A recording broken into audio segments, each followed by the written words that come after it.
All right, thanks for joining me today. We're almost done this video series. One more team to go after this.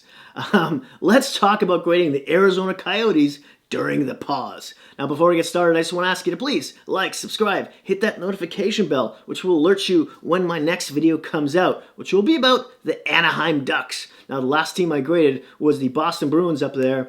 Obviously, I've been shooting these videos in reverse alphabetical order, grading all 31 NHL teams, and I'll put up a few links up top over the next few minutes of the most recent clubs that I've shot, so you can click on them at your leisure. Of course, you can always find them very easily in my playlist. Now, the Yotes. GM John Chayka was a wheeler dealer in the offseason, and he brought in some much-needed scoring for this team. He traded for Phil Kessel, traded for Carl Soderberg, and some of the key departures, of course, were Galchenyuk, who left, Nick Cousins, Josh Archibald, Richard Panik, Kevin Connaughton. And then in December, he landed the big fish, the Coyotes. What? Got Taylor Hall. Now, this team is something they're not used to. Usually they're trading away at veterans and such before the deadline, and they got the biggest one in the market. Now, did it help their cause? Somewhat, I guess. More on that on a bit. Now, their season started off really strong. They were really good in the first 2 months, and then just sort of slowly faded away after that. And it's disappointing because they did finish the season for the most part really well last year, and then just sort of died in their last 7 games and fell out of a playoff spot. But they were close, so I thought they might even make it this season. Now, of course, technically now they're in with the new 2014 playoff format. They get a play-in, so that's great, of course, for the younger players especially, and for the fans who are just frothing at the mouth for some playoff action. It's been like 8 years. Wow. Now, they lost their last 2 games before the pause. They were 5-5-0 in their last 10. Finished with 74 points, 4 points out of a wild card spot, and the 3 teams above them had 1 game in hand. So things weren't looking good. Yeah. Let's talk about some stats here that I'm going to throw at your face, starting with the specialty teams.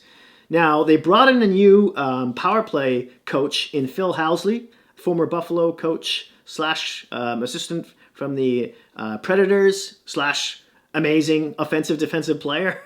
They went from 26th last season to 18th this season. Quite an improvement. Their penalty kill, which was managed by an assistant, Scott Allen, who they decided not to re-sign, was John McLean's to take over, who was their power play coach last season. Now, they went from 3rd last season to 5th. A bit of a slip, not a big deal. Now, wins. Did this make a difference in this category? No, it did not, strangely enough. They went from 17th last season to 21st this season. And they had a lot of injuries last season, too. Points, they went from 18th last season to 22nd this season. Then there's goals for. They had an improvement in this category, too. They were 29th last season, 22nd this season. Now, it's funny because technically there was 2 playoff teams who were worse off in this category. I just told you they were 22nd. The Columbus Blue Jackets were 28th, and the Dallas Stars were 29th, both in playoff positions before the pause. And then in the goals against category, this is where it gets really weird. They were 6th last season, and they were 3rd this season. They improved, although the penalty kill slipped. And then the Dallas Stars are 1 spot above them in 2nd place in goals against, of course. And the Columbus Blue Jackets, who I also just mentioned, are 1 spot behind them in 4th place. Bizarro land, yeah. Now, the face-off win percentage, they also improved this. They were 28th last season. They're 21st this season. And a few quick notes here for you. Their highest player on the NHL point leader board was at the 95th spot, and that was Nick Schmaltz with 45 points. Nick Schmaltz is a good player, but 45, that's their best point. Oh, wow. Anyway, Clayton Keller was the next best in the number 110 spot with 44. And then some better news here. Goalie Darcy Kemper was actually third in save percentage this season with a .928, and Antti Ranta was eighth with a .921. Excellent numbers there. Now, injury-wise, there is just a couple of guys still lingering here on the IR. One of them being Jacob Chikrin, the left shot defender, who has a hip injury, and the earliest he'll be expected back will be July 10th. And then there's Brad Richardson, their fourth line center, who's still out with a groin issue. He's day to day. And this was all updated today by CBS Sports, by the way. Now, before I get to talking about some of the specific players, the Hockey News has their prospect list ranked 11th overall in the league, and four of those players in their top 10 are ranked in the top 100 in the NHL. Starting with Victor Soderstrom, a right shot defender. Second, there's Jan Jenik, who's a center. Third is Ivan Prosvetov, if I'm saying that correctly. Sorry if I'm butchering that. He's third on this list. He actually was called up a couple of times, I think, but never actually played a game. And then fourth is Mattias Maccelli, I think. Sounds good when I say it anyway. He's ranked 91st overall amongst NHL prospects.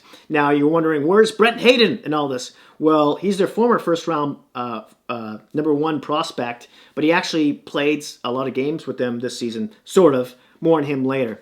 Now, let's talk about some of the players, starting with the goaltending, beginning with Antti Ranta, who has one more year left on his contract at $4.25 million. That could be important in a bit. Now, he played 33 games, had a .921 save percentage, an improvement over last season, where in just 12 games, because he went through quite a big injury, only had a .906 save percentage. The season before that, he was a .930. Maybe Antti Ranta could be offered up as trade bait. The reason being because his in help for offensive help, that is, because Darcy Kemper, he's 6'5", 215 goaltender, 30 years old, just had a birthday in May. He was just re-signed, by the way, for $4.5 million for the next 2 seasons, and he's been putting up great numbers. In 29 games this season, had a .928 save percentage. Last year in 55 games, had a .925. And then there's their third-string goalie, Aiden Hill, who plays most of his games in the AHL. Now, he's 24, just had a birthday in May, 6'6", 202 pounds. And in 13 games for this season for them, he had a .918 save percentage. That was an improvement in last year. Over the same amount of games, he had a .901. So he's been getting better as well. And then, of course, in the AHL, in 20 games, he also had a .918 save percentage. He puts up the same numbers against better players. A little strange that way. But because of their goalie depth, and then there's Ivan Prosvetov, who will still probably take another 2-3 years. But maybe they sacrifice Ranta for some offensive help. Now, let's talk about the defensemen, starting with their top 3 point getters. Number one here is Alex Goligoski, if I'm saying that properly. Probably not. He's ranked 7th overall on their point list, though. He's 34, played all 70 games, had 4 goals, 32 points, plus 8, best on the team, averaged 23.03 a night, also best on the team. And then second here is Oliver Ekman-Larsson, their elite defenseman, 28 years old, played 66 games, 9 goals, 30 points, -3, averaged just over 23 minutes, a hair under Goligoski. And then third on this list is upcoming young player Jacob Chikrin, 21 years old, played 63 games, 12 goals, 26 points, +4, averaged 22-26 a game.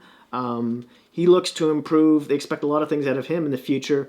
And Jordan Osterley, I just wanted to mention, he's one of their bottom pairing Ds. He had the worst plus-minus of any defenseman on the team with a -9. Yeah, hate to kick him when they're down. Now, I wanted to mention Kyle Capobianco. I think I'm saying that right. It sounds great coming out of my mouth anyway. Now, he's a left shot defenseman, 22 years old, to be 23 in August. He's number 6 on their prospect list here, and he's 6'1", 196 pounds. He played 9 games with them this season, had a goal, -1 in 42 games in the AHL, 10 goals, 37 points, +6. He also had a couple of cups of coffee with them the last couple seasons as well. So his numbers seem to be improving. We'll see if he can make the team, if not next year, maybe the year after. Now let's talk about some forwards. Starting with the top point getters, Nick Schmaltz is number 1.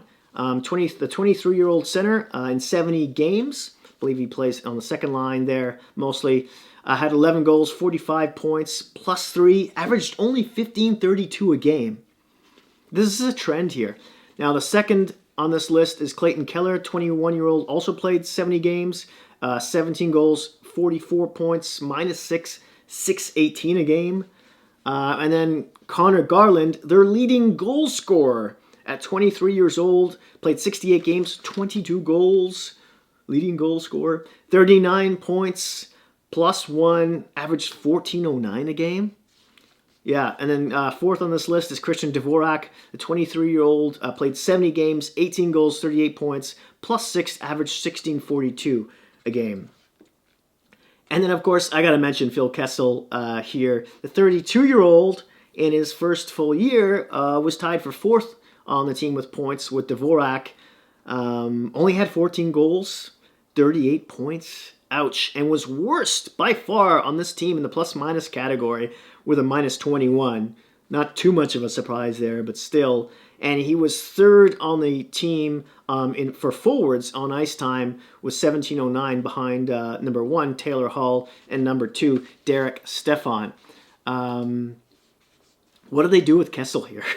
He's got 2 more years left on his contract. Maybe they consider trading him in the offseason. I don't know. We'll see. That's another video, though. Remember, he had 82 points in 82 games with Pittsburgh last season, and the season before that, 92 points in 82 games. No one expected him, I guess, to put up too many points on a defensive-minded Arizona club. And the fact that he's getting older, he'll be 33 in October, but still.